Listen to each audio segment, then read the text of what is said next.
DDC news की स्वागतम।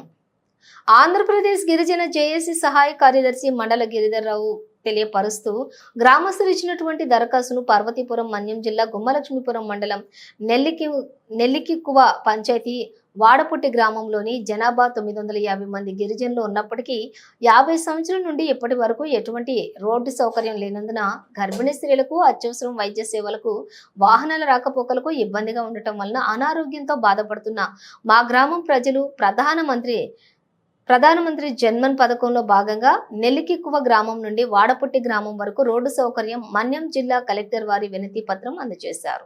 గుమ్మలక్ష్మీపురం మండలం వాడపుట్టి గ్రామం నుండి నెల్లికిక్కువ గ్రామానికి రోడ్డు మంజూరు చేయమని ఆ గ్రామస్తులందరూ కూడా కలెక్టర్కి వచ్చి ఉన్నారు. స్వతంత్రం వచ్చి 76 సంవత్సరాలు గడుస్తున్నా సరే మా గ్రామం ఎప్పుడు అభివృద్ధి చెందలేదు. సరైన రోడ్డు సౌకర్యం లేక గర్భిణీ స్త్రీలు ఎవరైతే ఉన్నారో బాధపడుతున్నారు, స్కూల్కి వెళ్ళే పిల్లలు బాధపడుతున్నారు. సరైన రహదారి సౌకర్యం లేక మేము ఊళ్ళో సరైన ఇల్లు కూడా కట్టుకోలేకపోతున్నాము. కారణం ఏమనగా వాహనాలు రావడం వల్ల ఇసుక, సిమెంటు వగైరా ఇవన్నీ కూడా ఇబ్బంది పడుతున్నాము. దానికి సంబంధించి ప్రధానమంత్రి జన్మన్ పథకంలో మా గ్రామం కూడా చేర్చి మా గ్రామానికి అభివృద్ధి పరంగా తీసుకెళ్లాలని గ్రామస్తులందరము కూడా ఈ రోజున కలెక్టర్ గారికి, పిఓ గారికి వినతి పత్రం అందజేయడం జరిగింది.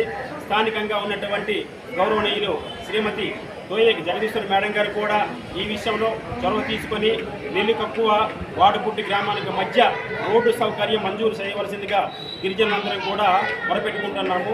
జై ఆదివాసీ, జై ఆదివాసీ, జై ఆదివాసీ.